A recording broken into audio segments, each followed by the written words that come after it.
Muy buen día con todos. El día de hoy vamos a hablar acerca de la importancia de la investigación en la salud ocupacional. Mi nombre es Cristian Mejía y soy médico investigador y además también soy médico ocupacional ya que tengo una maestría en el tema.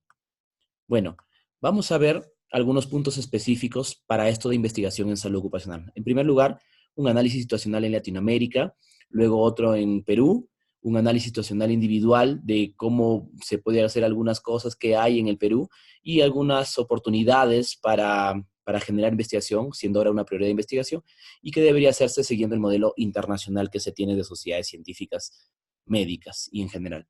Bueno, para hacer un análisis en el mundo de la salud ocupacional, se hizo una búsqueda rápida. Esta búsqueda capturó algunas de las palabras claves más importantes y vimos a partir del año 2000 cuántas publicaciones habían por cada uno de los países. Acá, como vemos, definitivamente Estados Unidos y Reino Unido son las que lideran la investigación y que tienen investigaciones y publicaciones con estas palabras, salud y ocupacional. En realidad, pueden tratarse de muchas más cosas, pero es como un rápido vistazo a lo que hay más o menos, a lo que se ha tratado, así sea de investigaciones directas o investigaciones que hablen del tema. Luego vienen Canadá, Australia, Alemania, Italia, Francia, Países Bajos y por ahí aparece Brasil en este ranking, porque Brasil, vamos a ver más adelante, que es uno de los países que principalmente ha desarrollado esto de la salud ocupacional y la investigación. Luego, como verán, por ahí hay algunos países marcados en Latinoamérica, como Colombia, Chile, Argentina, Nicaragua. Estos son los que se muestran acá. Como ven al costado derecho hay una barra, porque esto se desplaza para otros países que ya vamos a ver más adelante. Y bueno, de esto se desprende las publicaciones que han habido en los últimos años con estas palabras clave igual. Entonces, se puede ver una curva realmente ascendente que desde los años 2004, 2005 más o menos, desde ese entonces empezó a crecer de una forma muy importante y bueno, ahora está bastante bien posicionada. Como se sabe, la investigación está cada vez más haciendo más cosas, haciendo más redes, haciendo más colaboraciones. Entonces, esto todavía, bueno, no acaba el año, esto se buscó el 29 de octubre, pero, o sea, ya para este entonces ya debe haber un poco más y todavía se sabe que algunas revistas se demoran, tienen números atrasados y es muy probable que esta curva siga para adelante. En Latinoamérica, ¿cómo vamos? Bueno, en Latinoamérica se sacó la producción de los países que son principales acá en Latinoamérica y como se ve en esta figura, Brasil nos lleva de lejos un montón de investigación, un montón de publicaciones con estas palabras. Luego viene Colombia, México, Chile, Argentina, por ahí estamos Perú, Cuba, Costa Rica y Ecuador. En realidad es mucha la distancia que lleva Colombia, Brasil, es más de 10 veces lo que hace Brasil respecto del segundo, tercer lugar, que son Colombia, México, etcétera, etcétera. Entonces esto demuestra que hay una clara ventaja de ellos y que en realidad generan mucha investigación en el tema. Acá vemos ya el desagregado más o menos de los, eh, de los años que se han ido publicando. Como ven, Brasil tiene 1.797 publicaciones, Colombia tiene un décimo de esto, 174, y México, Chile, Argentina, lo que vimos hace un momento. Y luego por acá están algunos países en la parte derecha que tienen algunas pocas publicaciones, Nicaragua, Puerto Rico, Uruguay, Guatemala, Panamá, Bolivia.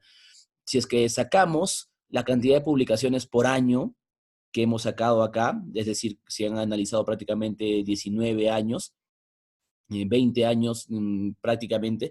Entonces, si sacas la cantidad que se tiene en total entre eso, sale más o menos que Brasil está publicando más o menos 90 artículos que tengan estas palabras claves por año, Colombia 9, México 8 y así. Es decir, una cantidad ínfima a partir del quinto, sexto lugar, es decir, 3, 2 publicaciones por año que tengan estas palabras, es en realidad muy poco. En realidad el que sí está publicando bastante bien es Brasil, el que nos representa a nivel Latinoamérica y como ven nos lleva mucha ventaja. Este es un análisis situacional ya desagregado de cómo va estas publicaciones. Como les digo y como les repito, no significa que estas sean publicaciones netas de salud ocupacional, pero nos da un vistazo, nos da una idea de cómo se está sobrellevando la investigación o cuando menos que se habla de salud ocupacional en las investigaciones. Entonces, acá vemos el desagregado por años, desde el 2000 hasta el 2020, y podemos ver que en realidad Brasil, a partir del año 2011, ya publicaba más de 100 artículos por año. Entonces, y desde ahí no ha bajado. por ahí México, Colombia también están detrás de ellos, pero todos los otros países publican menos de 10 artículos por año en promedio. Entonces, en realidad son pocos los que han decidido investigar y hacer. Ok. Para desagregar un poquito de qué se está investigando en el tema, bueno, este es el análisis situacional de Perú, de esas publicaciones que tienen que ver con salud ocupacional. De medicina son 43 de esas 52 publicaciones que tenemos en total en esos 20 años. Son 41 artículos originales, 2 conferencias, una revisión, un libro y 3 editoriales y 3 cartas también. Entonces, como ven, tenemos el predominio de temas de medicina y tenemos temas de artículos científicos. Filiaciones con el mismo país, las 52, por supuesto, pero nuestros principales colaboradores en investigaciones son Estados Unidos con 11, España con 6 y Canadá con 4. En cuanto a qué idioma se escribió, se redactó los artículos, publicaciones, inglés es el mayor, español luego, y bueno, algunos dirán, ¿por qué se suman 63 acá? Porque algunos artículos pueden salir en inglés y en español, por supuesto que sí. Pero como ven, igual predomina el inglés. Entonces, como ven, este es más o menos un rápido análisis de cómo va la publicación, los comentarios, el análisis, o sea, el tocar el tema de salud ocupacional en los últimos 20 años en Latinoamérica y en el Perú.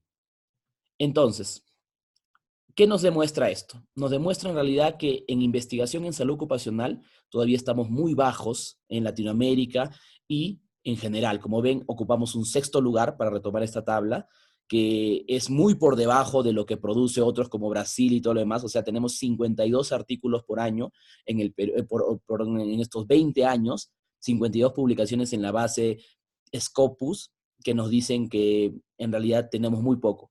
Alguien me puede decir, Cristian, sí, pero seguro hay muchas investigaciones en Cielo, en PubMed o en otras bases. Y está bien, por supuesto, sí puede ser, pero acuérdense que Scopus, en esta base que se buscó, es la principal base ahorita para generar rankings, para hacer contabilidad, para hacer métricas, bibliometría. Entonces, por eso elegimos esta base para mostrar cómo vamos. Igual tenemos que encontrar una base de comparación y vemos que en realidad eso no justifica porque Brasil publica 90 artículos en promedio por año y bueno, ya por ahí los que siguen en segundo y tercero publican 8, 9 artículos por año.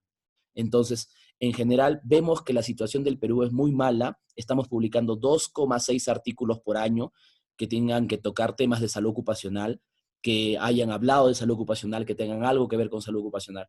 Entonces, en general, estamos bastante mal. A pesar de que estamos creciendo, como se ve, y esto se muestra en las métricas de acá, que en los años del 2000 al 2004 no teníamos ni un artículo, ya empezamos a tener 1, 2, 4, y hemos empezado a subir, eso sí no lo niega, pero aún es muy deficiente la investigación en salud ocupacional en el Perú, y en general en muchos países de Latinoamérica. Creo que el único que saca cara es Brasil, y esto ustedes lo pueden ver acá claramente. Entonces, esto es lo que tenemos, este es el análisis situacional en Perú. Entonces, ¿qué tenemos que hacer? Tenemos que mejorar, tenemos que cambiar. ¿Por qué es importante? Porque en realidad se sabe que es importante, se ha dado la connotación importante a la salud ocupacional. En la última convocatoria, en la última elección de prioridades para investigación en salud, para el periodo del 2019, desde este año hasta el 2023, se tomó la salud ocupacional y ambiental como temas importantes para investigar. Entonces, esto es como parte de un proceso, es decir, ya se había trabajado desde años antes, cuáles podían ser las prioridades, se vieron múltiples temas, recordando que habían 5 prioridades previas que se tenían, que eran recursos humanos en salud, que eran la parte de enfermedades infecciosas, mortalidad materna, desnutrición infantil y la parte de salud mental. Esas eran las 5. Ahí no existía la prioridad de salud ocupacional y ambiental.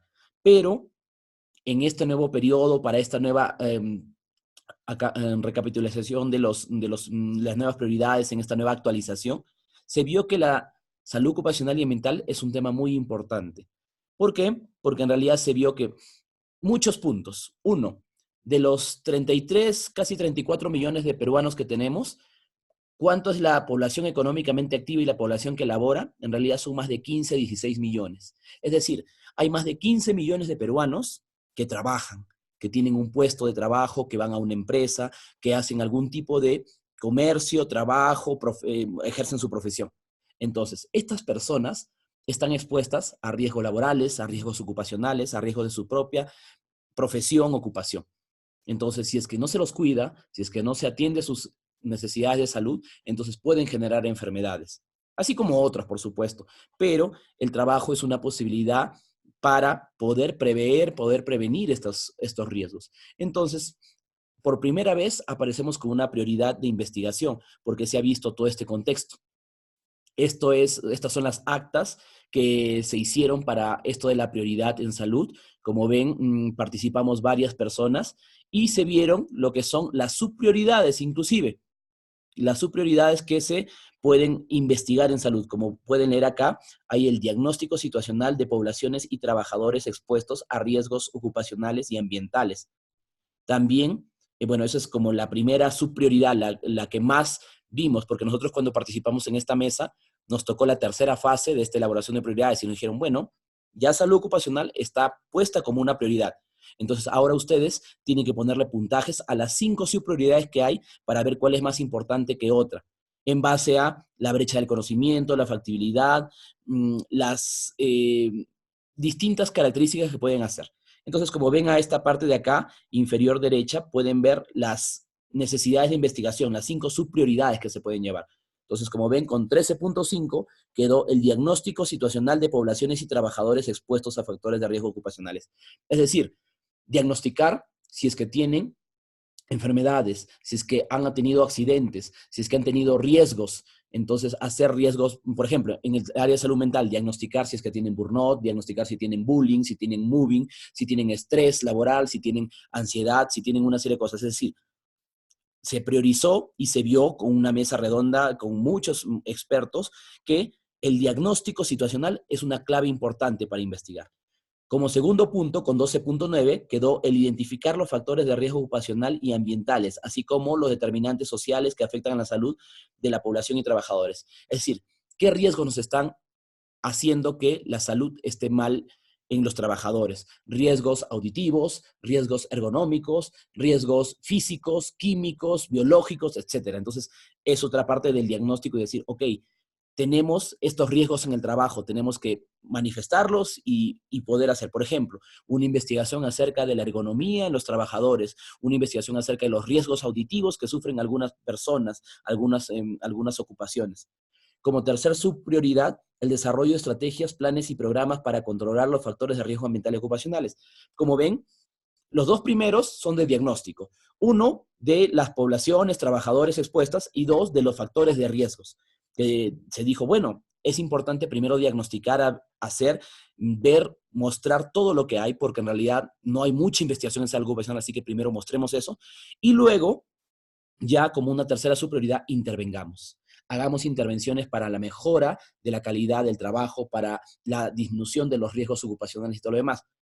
Luego, como cuarta subprioridad, evaluación del proceso de la implementación de estrategias. Es decir, tú haces estrategias y luego investigas si es que estas estrategias fueron efectivas. Es decir, en una tercera subprioridad puedes decir, bueno, voy a hacer esta estrategia para disminuir el riesgo auditivo. Entonces, hago la estrategia y perfecto. En la cuarta, te está diciendo, ok, evalúa si es que esta estrategia fue buena, si en verdad se disminuyó el riesgo, si es que en verdad disminuyó los niveles de hipoacusia en los trabajadores. Y como quinta subprioridad, la evaluación del impacto de las estrategias, planes y programas para controlar factores de riesgo. Es decir, qué tanto impacto tuvo eso. Entonces, como ven, la prioridad de salud ocupacional está por subprioridades y que ahora hemos visto esto, en donde primero se diagnostica, se interviene, se mide la intervención y se mide el impacto. Entonces, esto es lo que actualmente se ha aprobado, ya está en vigencia, ya el Instituto Nacional de Salud ya hizo el decreto, ya hizo la resolución y ahora va a estar en vigencia hasta el 2023. Entonces, esto es una prioridad para investigar, para poder salir adelante.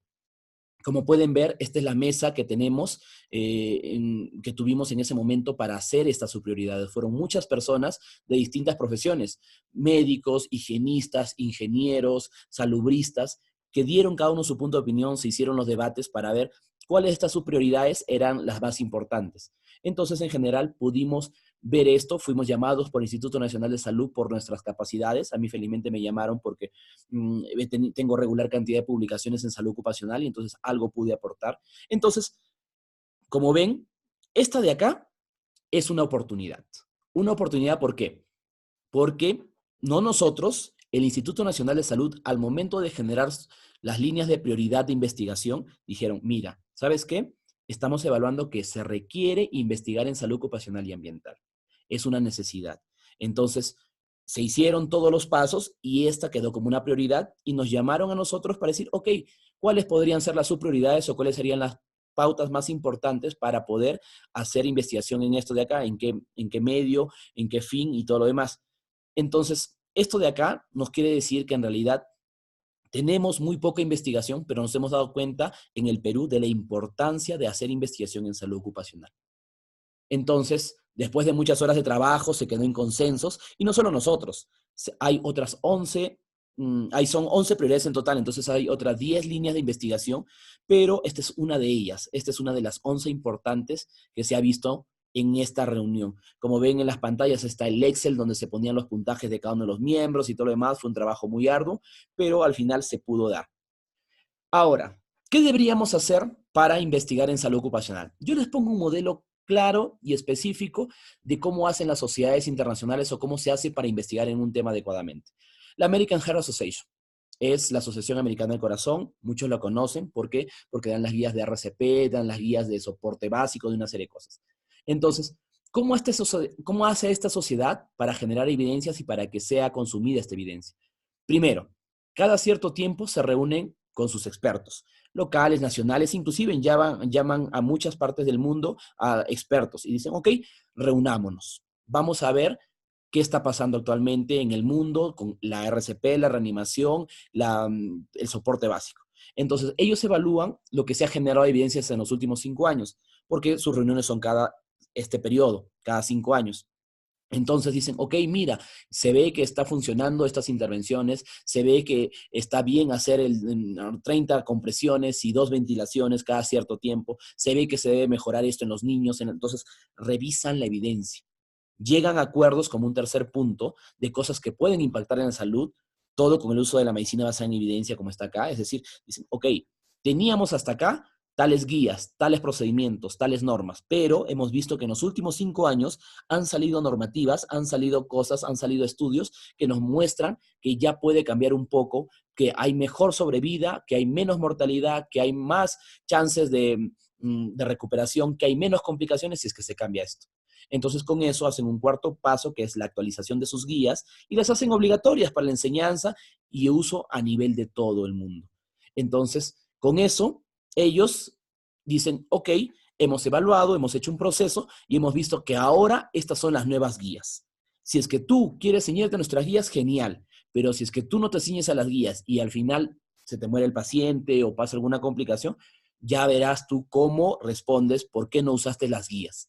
Entonces, como ven, ellos no están esperando que el gobierno les llame y les diga, a ver, vamos a ver qué podemos hacer con RCP, hay que hacer algunas intervenciones. No, ellos se vuelven fuertes desde la parte de la investigación, desde la parte de la medicina basada en evidencia y desde revisar la evidencia que se ha hecho en los últimos años. Entonces yo creo que algo así se debería hacer para que la salud ocupacional y otras sociedades también puedan tener cabida y puedan tener un sólido respaldo. ¿Por qué? Porque en general yo les comento que la salud ocupacional actualmente, ¿qué es? Hay 2 sociedades médicas y que, bueno, una médica, la SOMOMA, y otra que es de médicos y de otros profesionales, enfermeras, salubristas, ingenieros, etcétera, etcétera. Entonces, ellos lo que hacen es, bueno, a ver, esperar, a ver, tratar de hacer, sacar algunas normas, por supuesto, pero sobre todo su principal función es, bueno, a ver, si es que el gobierno los llama para hacer una mesa o para sacar una nueva reglamentación, genial, pero a veces también pasa que el gobierno no los llama y saca una regla, una reglamentación, una ley, y ellos tienen que estar detrás tratando de decir, no, pero esto no es así, pero esto no se cumple, pero esto está en contra de los trabajadores, pero esto está en contra de los riesgos y todo lo demás. Entonces, en general, deben ser fuertes desde el inicio, desde tratar de cimentarse como una sociedad y hacerse notar por sus investigaciones y por sus publicaciones. Entonces, el asunto es que todavía hay muchos conflictos que resolver. Hay todavía mucha división en cuanto a algunas sociedades. Todavía hay muchos conflictos en cuanto a, bueno, algunos especialistas que todavía están haciendo proyectos y eso es a nivel de todo el Perú. Se sabe que hace unos años salió que para ser especialista, para culminar la residencia médica, basta con el proyecto. Entonces no están generando evidencia. Las maestrías se volvieron muy populares desde el 2011 que salió la ley de salud y seguridad en el trabajo, y hasta el 2015-16 sacaron a un montón de capacitandos, a un montón de magísters, pero ¿cuántos de ellos han obtenido el grado? ¿Cuántos de ellos ya pueden ejercer? Porque actualmente hay una ley que dice que pueden ejercer en salud ocupacional o los que tienen la especialidad o los que tienen la maestría con el título. No basta solo haber hecho la maestría, entonces no todos pueden firmar como un médico ocupacional. Pueden hacer algunas evaluaciones, algunas cosas, pero el que realmente puede firmar, el que realmente puede ser llamado médico ocupacional es el que tiene la maestría culminada. También se deben frenar algunos comentarios que son dañinos. Hemos visto en nuestro medio de salud ocupacional que hay algunos médicos que dicen algunas cosas. Por ejemplo, escuché la otra vez de un médico que es antivacunas. Es decir, ¿cómo es eso? ¿Cómo es posible? Un médico ocupacional recomendaba y decía a una empresa, bueno, en un estudio de posgrado, en una reunión con otros capacitandos, le decía, miren, yo soy médico y les recomiendo que no vacunen a sus trabajadores. ¿Por qué? Porque si es que vacunan a sus trabajadores y uno de ellos hace fiebre o hace una complicación, entonces los pueden demandar, pueden generar problemas para la empresa. Entonces, en realidad, prácticamente es un médico antivacunas. Entonces, esto, cuando yo lo comenté en el Congreso de la SOMOMA hace unos meses, las doctoras que estaban ahí, que también tienen muchos contactos, ya me dijeron, sí, eso es cierto, es verdad, ha pasado, inclusive no solo con médicos como nosotros los ocupacionales, sino con propios pediatras u otros colegas que dicen, no, esto no es bueno, no es adecuado, que se llevan de una a otra cosa. Entonces, la investigación para que sea fuerte debe también respaldarse en evidencia. Sabemos que las vacunas son muy buenas y por supuesto que pueden haber complicaciones y por supuesto que cuando se vacunan a niños o a trabajadores pueden haber, pero hay formas para protegerse de eso, haciendo guías, haciendo estándares, haciendo procedimientos y sabiendo que al final las vacunas son buenas, son efectivas, si no, no nos estaríamos vacunando desde hace muchas décadas atrás. Bueno, otro punto importante para que la investigación en salud ocupacional también sea buena es que las sociedades y grupos deberían tener un rol rector, haciendo eventos y no solo esperando el llamado del gobierno. Es decir, no solo deben apagar pequeños incendios, sino que deben generar investigación para hacerse fuertes, como este ejemplo que les puse en la American Heart Association. Es decir, si tú como sociedad eres fuerte, generando investigación, generando evidencia, nadie te va a decir nada porque tienes las reglas muy claras. Entonces creo que estos son algunos pequeños conflictos que hay en el sector de la medicina ocupacional y que me detuve un poquito para hacerles saber de que sí hay. Y cuando yo los hice saber en este congreso, por redes sociales, varios me dijeron, Cristian, es lo mismo en otra sociedad, en la sociedad tal, en la sociedad cual también se están peleando, hay divisionismos, hay algunos que son las vacas sagradas, hay algunos que se están peleando y dicen, no, yo tengo más cabida que tú, hay sociedades que se están dividiendo inclusive, que hay 2, 3 grupos grandes, fuertes. Entonces, en general, para ser fuerte en investigación y para hacer investigación, como les digo, evitar la división, la segregación, llegar a consensos. 2, que los médicos en formación aprendan a generar productos científicos. 3, evitar que hayan problemas con algunos médicos que traten de decir comentarios desatinados y tomar un rol rector para la sociedad científica, para que hagan investigación, para que sean fuertes y no solo estén esperando el llamado y no solo estén esperando apagar pequeños incendios, de que salió en tal reglamento, vamos a hacer la lucha contra ese reglamento porque está mal. Eso ya debe haberse visto desde antes. ¿Y por qué? En ese congreso de Somoma se pudo presentar esta tabla en donde entré a la sección de Conoce a tu médico del Colegio Médico y vi rápidamente cuántos médicos, cuántos profesionales cumplían para ser considerados como médicos ocupacionales en el Perú. Como pueden ver, hay muchos que han egresado de maestrías y que sí han llegado a obtener su título, más o menos serán unos 50 y tantos médicos, y también hay los médicos que están con la especialidad, que tienen la especialidad en gerencia de salud ocupacional, en medicina ocupacional y medio ambiente y en salud ocupacional. Entonces, inscritos en el colegio médico que pueden ejercer son 205 por el momento. Por supuesto que se pudieron haber escapado algunos que tienen el título pero no lo inscribieron en el colegio médico, pero esto es un promedio también. Entonces se quiere decir que hay más o menos 2 centenares de médicos ocupacionales actualmente aptos para ejercer en el Perú. ¿Ok? Si es que esto lo dividimos entre las 52 publicaciones que hay en los 20 años, quiere decir que hay 0,25 publicaciones por cada médico ocupacional. Es decir, malísimo el reporte. También hay que tener en cuenta que estos, en la mayoría, han sido recién colegiados o recién con maestría, recién con especialidad, hace unos años. Por supuesto que sí. ¿Por qué?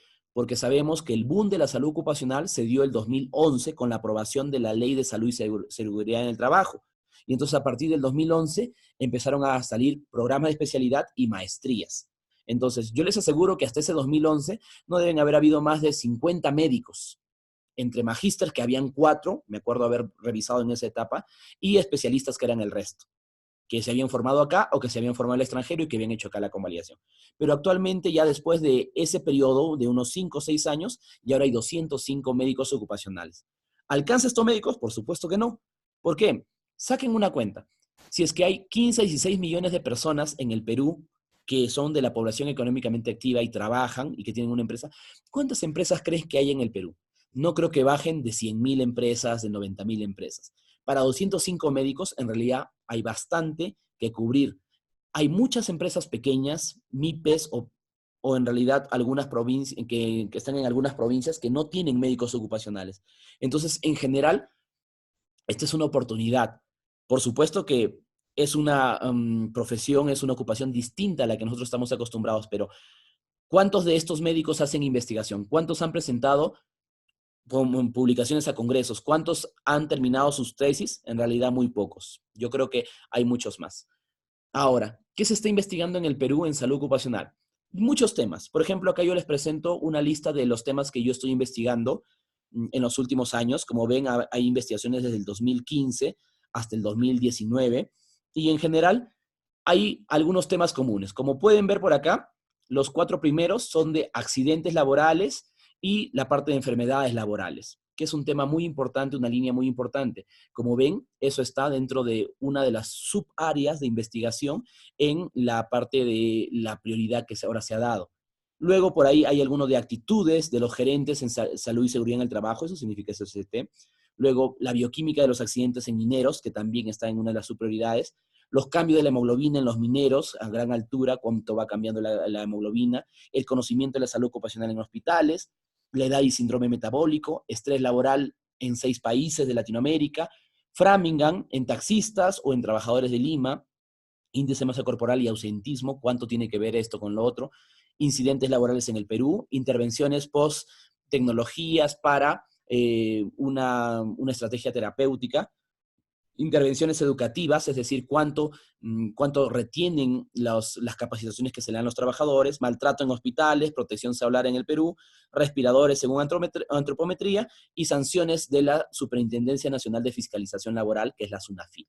Entonces, como ven, estos están publicados, la mayoría como artículos originales. Los años, como les menciono, son en un periodo de 4 años que he publicado estos 22 artículos. En revistas, hay revistas de México, Perú, España, Argentina, hasta Irán, por ahí, etcétera, etcétera.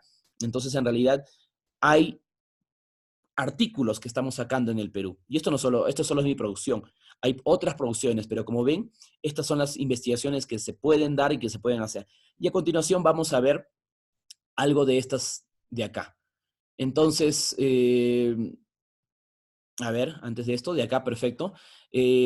Por ejemplo, acá hay una de las investigaciones que se da como factor de riesgo para desarrollar síndrome metabólico. Se vio que la edad es uno de los factores que sí salió significativo, es decir, a mayor edad, mayor síndrome metabólico en los trabajadores. Y esto se ve en esta curva creciente que se ve en la parte inferior izquierda, en donde se ve la tendencia del síndrome metabólico según la edad del trabajador. Se ve que hay una curva creciente, una tendencia creciente.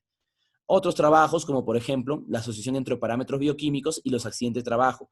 Es decir, al lado izquierdo de cada una de las cajas y bigotes que están acá, es los que no tuvo un accidente, y al lado derecho los que sí tuvieron un accidente.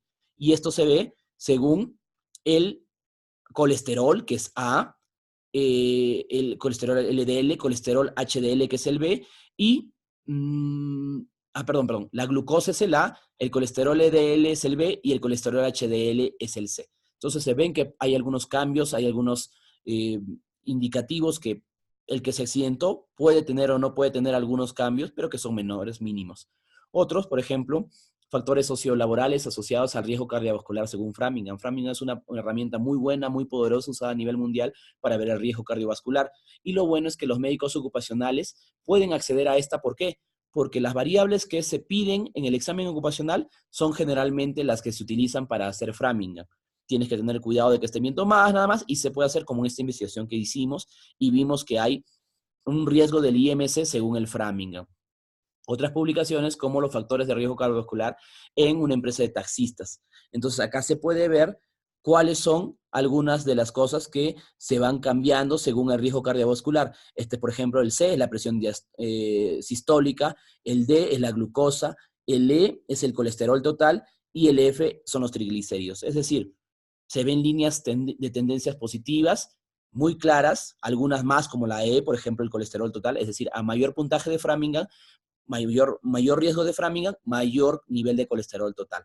Entonces, es claro esto. Otro, la asociación entre el índice de masa corporal y el ausentismo. Y se ve que sí hay una asociación entre el índice de masa corporal y el ausentismo laboral, con un riesgo relativo ajustado de 1,16 y con un intervalo de confianza de 1,05 o 1,29. Es decir, los que tienen un índice de masa corporal incrementado tienen más ausentismo laboral. Otra investigación, por ejemplo, las notificaciones de accidentes y enfermedades laborales en el Ministerio de Trabajo. Esto se tiene que investigar mucho, porque esto lo reportamos hace unos años y vimos las notificaciones que hay de distintas enfermedades ocupacionales. Pero se ven poquísimas. Por ejemplo, la mayor es hipoacusia, es decir, en 4 años y 3 meses se ven 77 hipoacusias, 44 dermatitis, 37 lumbagos, 35 silicosis, etcétera, etcétera. ¿Ustedes creen que en realidad haya una ciática nada más reportada en 4 años y 3 meses? ¿O una hepatitis que le haya dado a un trabajador de salud o alguien que ha ido a la selva por su trabajo se haya contagiado, etcétera, etcétera? Entonces, en realidad, esto muestra un gran subreporte, que quiere decir que todavía se tiene que investigar, se tiene que dar a conocer mucho de esto de acá. Entonces, bueno, acá sí regreso. Entonces, si es que queremos mejorar la salud laboral, las enfermedades crónicas y demás, que esto es lo que hemos hablado, por eso regreso para decir, es esto. Se tienen que hacer análisis situacionales. Como ven en estos trabajos que les he mostrado, son análisis situacionales que muestran que un índice de masa corporal aumentado hace más ausentismo, que hay diferencias entre los parámetros de los que se accidentan y no, que hay mayor riesgo Framingham en unas o en otras poblaciones, que el síndrome metabólico va aumentando en cuanto a la edad. Es decir, análisis situacionales ya hay, ya existen, estamos generando algunos. Pero ahora, ¿qué tiene que seguir? Los médicos y las sociedades deben buscar generar más intervenciones. Intervenciones para la mejora de estas situaciones, intervenciones en la empresa, intervenciones estatales, gubernamentales. Se debe evaluar científicamente estas intervenciones, se deben generar leyes o reglamentos. Es decir, si funciona una intervención y dicen, no, es importante que los médicos evalúen y que hagan intervenciones, se deben generar leyes o reglas para que las empresas puedan asumirlas.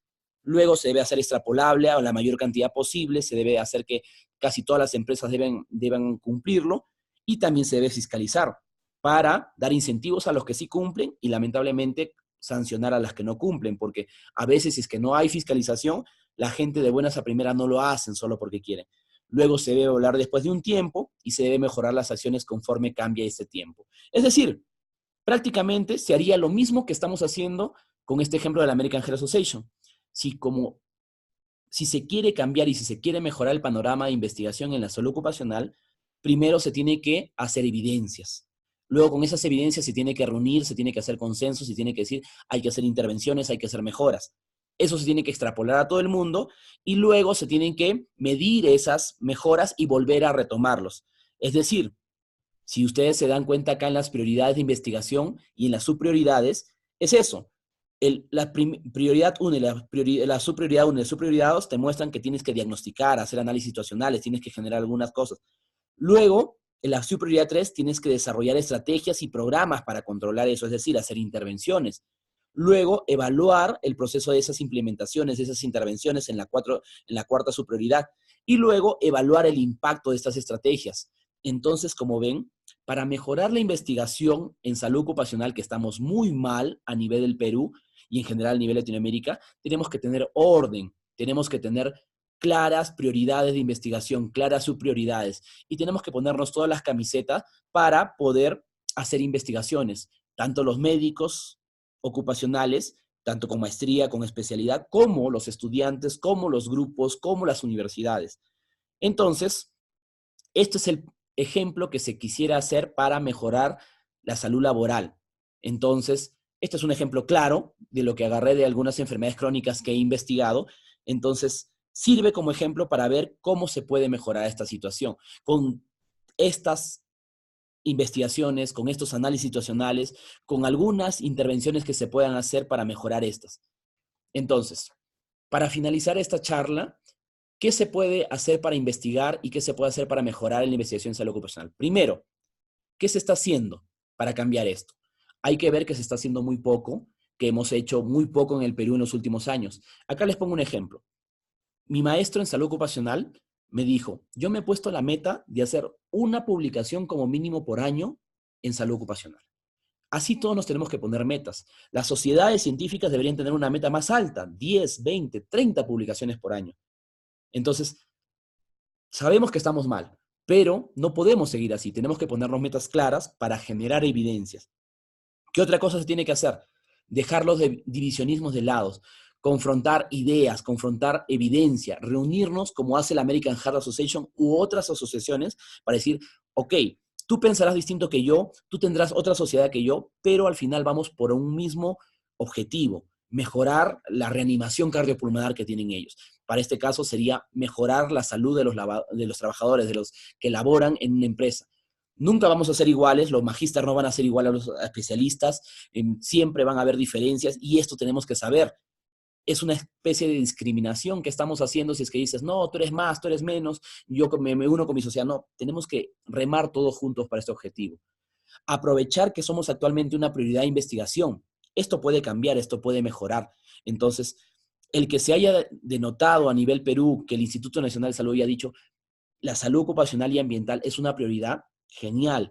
Nos ha dado la buena pro para investigar y para hacer más cosas. Entonces, en general, como se ha visto, hay muchos temas que se pueden hacer, muchas cosas que requieren investigar. Entonces, en realidad, hay mucho más que se puede hacer en esta investigación de la salud ocupacional, en la generación de evidencias y en cada uno de los sectores de esto. Entonces, en general, hermanos, hay muchísimo por hacer. Por mi parte, seguiré tratando de generar evidencias, pero espero que alguno por ahí que le interese esto de la salud laboral, de la salud ocupacional, venga y diga, bueno, yo también hago evidencias, yo también genero por acá en este tema que me interesa, en petroleras, en la selva o petroleras en la costa norte, en empresas mineras, que hay muchas, en empresas acá en Lima, en constructoras, en un montón de empresas, en un montón de realidades. Entonces, esto se tiene que hacer. Esperamos también que el rol rector de la universidad y del Estado sean buenos y empiecen a ver esto con muy buenos ojos. Eso sería todo lo que les tengo que decir por el momento. Solo, bueno, haciendo un disclosure que en realidad estas diapositivas fueron presentadas en dos eventos de salud ocupacional en el 2019. En el evento de estas dos sociedades que les menciono que existan, de la Sociedad Peruana de Salud Ocupacional y de la Sociedad de Medicina Ocupacional y Medio Ambiente. Ambas participé, en ambas llegaron a presentar trabajos, felizmente en ambas ganamos un primer lugar en este año y esto nos compromete a seguir investigando, seguir generando participación y seguir jalando a gente para que investigue. Eso sería todo por este momento. Muchísimas gracias.